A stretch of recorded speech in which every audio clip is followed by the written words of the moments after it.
在济南野生动物世界醒来的早晨，叫醒你的不是闹钟，是窗外的孔雀和隔壁的小矮马。住进森林部落主题民宿，全屋软装，舒服的像睡在云朵里。白天走走停停，看猛兽晒太阳。更惊喜的是，大马戏与亲子乐园通通免费畅玩，体验超多趣味沉浸式互动玩法，好玩度直接翻倍。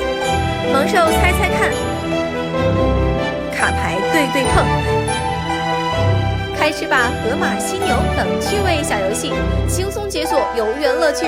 傍晚更有精彩的湖上演出，非遗打铁花、吉野全明星震撼来袭，2天1夜，一键治愈城市疲惫。